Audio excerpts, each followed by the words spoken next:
Welcome to Raw Food. What's happening, Jay? Not a lot, just the fate of the Senate, which was already kind of decided, but now we know for certain the last remaining Senate seat has been decided. And I wanted to get your rapid reaction. You just said something that was very interesting. So why don't we start there? I don't even remember what I said, but praise be. So Warnock won by the skin of his asshole. I think the difference in votes was about 30,000, which I think is shameful considering that the opposing candidate was talking about werewolves in the last 72 hours rather than the issues that are impacting the citizens in the state of Georgia. It's just shameful all the way around that the Republicans thought they could just wheel out any old black guy that used to play ball and think that all black people would have been swindled. Thankfully, there was enough people with the brain to not fall for the okey doke and the fugazi nonsense that came with that candidate. And that now has given the Democrats, good or bad, the Senate majority. What say you? First and foremost, like we've been saying before, I don't even have a problem with the GOP running a articulate, educated, principled, qualified candidate. And if they just, for the sake of campaigning, believe that candidate needed to be black to go up against Warnock, fine. Sure. Fair enough. In the same vein of Thomas Sowell, Alan Keyes, Larry Elder, even Candace Owens is more articulate than Herschel Walker and therefore possibly more qualified. No problem with that. And there are plenty of people, black folks included, in Georgia that check every single one of those boxes. Right. The Georgia GOP decided to skip over all of those people and go with the guy who played football. Right. So was football enough? It was enough for him to win the nomination, which is still shameful, as you put it. Shameful. This guy is the embodiment of all negative stereotypes about black people. He's the embodiment of what Republicans in Georgia think about black people. He's athletic. He has a history of violence. He does not take care of his kids. He has a bunch of kids by a bunch of different women. He's not principled. He paid for abortions, but he wants to outlaw abortion for everyone else. He is a pathological liar.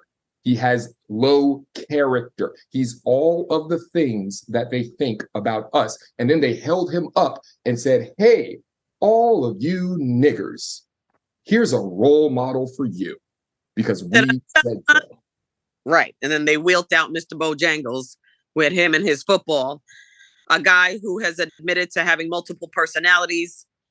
He lied about graduating from college. He lied about being part of law enforcement. He lied about owning a franchise. He talks about werewolves and vampires. He has a poor relationship with his children. There have been substantially validated evidence that he has paid for at least 2 abortions. When are Christians going to start acting like one? In America, never, because power is more important. Then we get the leaders we settle for. Yes. The Christians in Georgia, especially the evangelical Christians in Georgia, would rather vote for the philandering, abusive, pathological liar who paid for abortions rather than the guy who is the pastor, and not just any church, Martin Luther King's church. Because that guy is okay with gay marriage and is okay with a woman having bodily autonomy. That's pretty much what it seems to come down to from some of the interviews that I've seen of voters in Georgia. The majority of them, it was about abortion. And that's interesting too, because you would expect if it was about abortion, my opinion, my understanding of Georgia is that it would have been an overwhelming victory for Walker. Right. So either I am mischaracterizing how people in Georgia think about abortion. Maybe it's not, maybe it doesn't have as much support. Maybe an outright abortion ban doesn't have as much support as we think in a place like Georgia, or Walker's flaws really weighed him down and it wasn't actually just a centerpiece issue, or the fact that it was a centerpiece issue took a back seat to how much of a flawed candidate Walker was? What do you think? I think there was a couple of contributing factors. I would say first and foremost, the red wave never came. And because of this runoff, it missed kind of the excitement around the midterm elections, right? This is weeks out from those elections, and those election results did not produce the red phenomena that was predicted. Donald Trump was not invited to campaign on Herschel Walker's behalf. Surprising, because 30% of the Republican Party is still completely and totally beholden to him as the leader of the party. Additionally, I think independents and moderates tipped the scale, as well as early voting. Even though the Republicans did try to impact voting accessibility in this election. And it's important to know that runoffs in Georgia have a racist history. They spring from Jim Crow. Please expound. Off the top of my head, because I like to have my extensive research done before we talk about anything. But if I remember correctly, sometime in the 60s, you know what? Let me not speak on it. I'd like to actually collect my thoughts on this because it does have an interesting history. What I do remember, though, is that its roots are in Jim Crow, and it had something to do with the overwhelming amount of freed Black people in the state of Georgia. And the runoffs were a way to basically say, we're not sure that these Black people really know how to vote, so we're going to make them do it twice to prove that their votes actually produce the results that they did. It's basically an insult. Why did Warnock have to run so much? The man ran about 5 times in the last 2 years. Yes. Because he was filling, what happened? He was filling someone else's seat, right? Yes. I forget whose seat it was. But yeah, he didn't get a full term. He was completing someone else's term, and now he's going to have a full term. Right. I will do a follow-up on it because it's important to understand the history and understand the impact of runoffs and what voter suppression looks like. So, for example, one of the things that keeps coming up under voter suppression is the issue around ID. Now, most of us take having a photo ID as a given, but it's actually an upper middle class and higher form of identification, because most rural areas in the United States, which there are more rural areas than there are city areas, those areas, overwhelmingly, people do not have photo ID.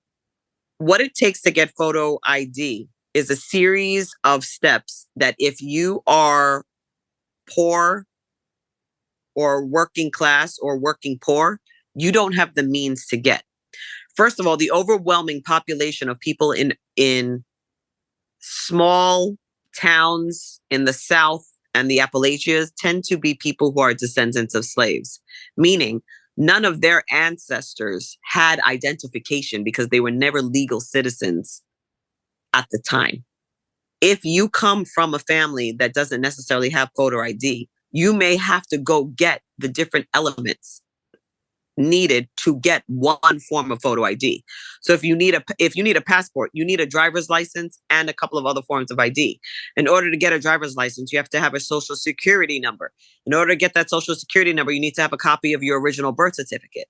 There are plenty of descendants of people who come from people who didn't have birth certificates.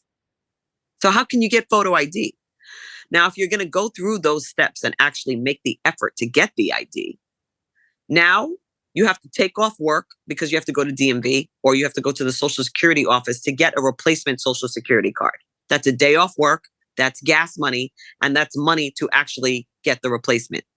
Upon getting the replacement, then you now need to go to the DMV, fill out the paperwork, and submit the paperwork along with your original birth certificate in order to get a driver's license.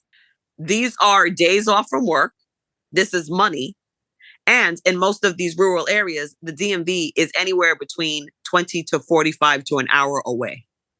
Just because resources are available doesn't mean people have access to them. Yes. And in these states that are adopting such stringent voter ID laws, they're shutting down DMVs. They are cutting the hours that the DMVs are open. So the process by which you would go about it is they're making it even harder. Now, if someone's going to drive, then they need that ID anyway. So a lot of folks will just have someone drive them or whatever. The point is, it's unnecessarily difficult. Whereas in other states like California, if you don't have a driver's license, you can at least get an official state ID. Yes. And they make it a lot easier to get it. Yes.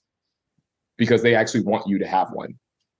Right. So you apply online, you can submit your forms online. It's a lot more difficult in places like Mississippi, Alabama, Georgia, etc. Right. I mean, you're talking about some of the poorest counties in the United States, with Mississippi hosting the county with the poorest people in it. And when we talk about the poorest people in the United States, we're talking about generational poverty. We're talking about 3-4 generations of people who have never made more than the lowest amount for working poor or welfare recipient candidates.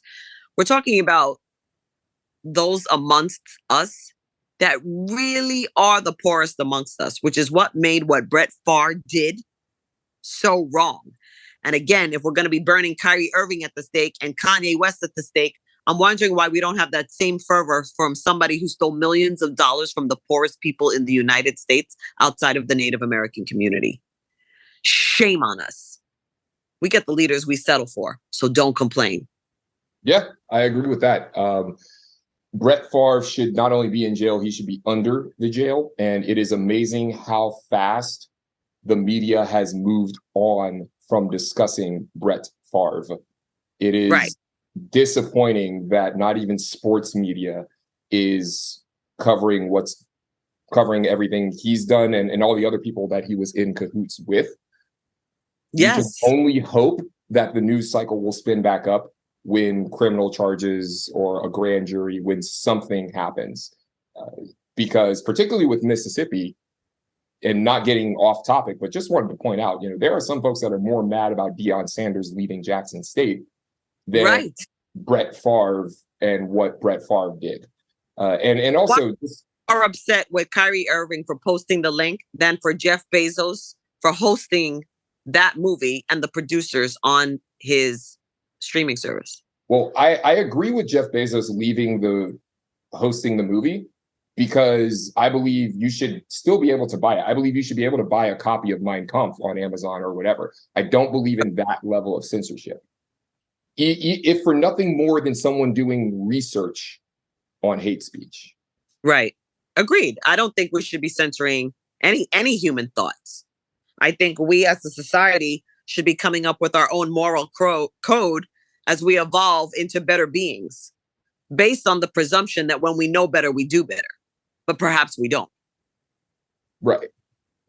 But people were very, very upset. Also, I think Kyrie just kind of teased it out a bit in terms of just doubling down. But we can do a whole podcast on Kyrie and Kanye. You say the same thing about Kanye, because Kanye is not crazy. And I wish we'd stop saying he's crazy. Mental illness has nothing to do with saying racist shit. That is a good point. He has told everyone that he is bipolar, though. And he also said that he doesn't take his meds. He could say whatever he wants. I mean, isn't that part of the marketing? I mean, every time he says something, everybody's on his nutsack. So isn't it part of the marketing? I mean, to your point, you always call him a Kardashian. Just because he says something, don't make it so. It just generates conversation. Yeah. It generates hype. Has he actually been diagnosed by a medical professional as being bipolar? I don't know, but he has definitely told people, he has publicly stated multiple times that he is bipolar. And he's also publicly stated multiple times that he, does not really take the meds that have been prescribed or recommended to him. But let's get back to the Senate, because where does this actually leave the United States Senate for the upcoming Congress? Well, this leaves them in a better spot than they thought, because again, people thought that there was going to be this red wave and that the Democrats were going to get blown out. I guess they underestimated the fact that women care about their autonomy and the economy. And most of the election deniers were voted out. Most, not all. Marjorie Greene retained her spot. Boebert retained her spot and a handful of other ones. But for the most part, most of the candidates that Trump endorsed or who were election deniers did not win their seats. I think that's hopeful. Let's at least work with people who are rational, regardless of which side of the political aisle you're on. What say you? So this leaves us technically 49 Democrats and 49 Republicans with 2 seats held by independent senators who caucus with the Democrats. So think of folks like Bernie Sanders. So this means that the Democrats technically were already going to hold control of the Senate by nature of Kamala Harris having the tiebreaker, but now they've actually picked up one more seat. Yes. So you won't need Kamala Harris as a tiebreaker. However, this is far from a filibuster-proof majority. So you still need 9 Republican senators to vote for anything that cannot be passed with budget reconciliation. Also, we will probably have very divided government because the Republicans have won the House. Right. Fair enough. Fair assessment. Yeah, 221 to 213. So the Democrats lost 9 seats. GOP gained those 9 in the House. So it's going to be very similar to Obama's the latter 2 years of Obama's first term. Actually, no. Well, somewhat. Okay, somewhat, because Obama got shellacked in 2010. But the point I'm making is the House was run by the Republicans, and the Senate was still maintained by the Democrats, who had a very, very small lead after the 2010 midterms. These midterms, nowhere near the Tea Party red wave that we saw in 2010, but still divided government. That's the point I'm making. Well, then, then we should be voting out people who don't know how to work with people across the aisle. The whole point of getting elected into the role is because you said you can accomplish things. Then accomplish them. Don't get into the role and suddenly say, I can't do anything because they won't agree with me. Well, you ran for office saying you'd be able to do that. So do it. And if you people can't, then we should vote all of them out. Democrat, Republican alike. Bye. Let's find people who can communicate. Absolutely agree with that. But I think that your assessment of people actually running on the idea of accomplishing anything, I think that's what we aspire to. I think a lot of folks don't actually run on that at all anymore. I think a lot of them, particularly Republicans running in deep red districts, just run on culture war. Elect me so that I can go be a culture war soldier for you. Something, something Jesus, something, something the gay agenda, something, something godless liberals hate America. You know, it's the same talking points over and over and over again. They rely on these things because they don't actually have anything to offer people. And some prominent Republicans who are more libertarian than conservatives or evangelicals, people like Peter Thiel, actually criticized the GOP for not having anything positive to offer. Mm-hmm. They're just the party of no. Policy. What's the policies? What are people going to do when they get into their roles at this point? Other than hating the other side, what are their policies? Something, something critical race theory, something, something Sharia law, something, something Hunter Biden's laptop. The guy who wasn't president. Okay, got it. Okay, got it. Yeah, something, something make America great again. Right, with the well-known substantiated substance abuse issue. That's where we're going to put our focus. Yeah, they don't have anything to offer. Hunter Biden's laptop, critical race theory, those are the only things they're running on, even though there's not a whole lot you at the Senate or the House can do about that. You can investigate Hunter Biden, but if there was anything there with Hunter Biden's laptop, y'all would have found it by now, because didn't Rudy Giuliani say that he had the laptop in his possession? Why isn't Rudy Giuliani in jail yet? That's a very good question. That's a very good question. Why isn't Trump in jail yet? He's not going to jail. Protected by the fact that what they've gone after are his businesses. Yes. His CFO is going to spend 5 months in jail. Right. They've gone after the businesses, and legally that's appropriate. There is a distinction between you, the being, and you, the entity or subsidiary of the United States. And you separate yourself by becoming a business. Yes, but if you are still a director of that business, you are potentially legally culpable. Then you're criminally negligent as well. Right. So that's why the CFO is still going to jail for tax fraud and other things. But Trump isn't, because Trump completely divested personally from the Trump organization, even though many people in his family still run it, still are in control, and he still benefits from it. He can say legally, I don't control this thing, my CFO does, so I'm not responsible for all this tax fraud. I also think there was maybe a sweetheart understanding of just like, hey, you're going to take the fall for this and we're going to take care of you. I don't want me or any of my family members getting blamed for this. You're going to take responsibility for all of this stuff. I do not think anything's going to happen to Trump. And I think the reason it won't happen is because of the position he once held as president.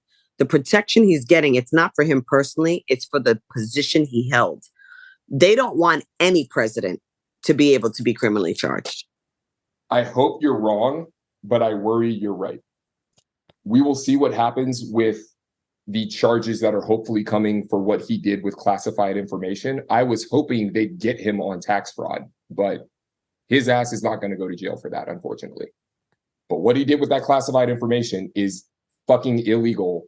And any member of the military or member of the State Department who did what Trump did would be in front of a military tribunal or at a CIA black site being interrogated for possibly being a spy, for having that amount of classified information at your personal residence without any clearances at all.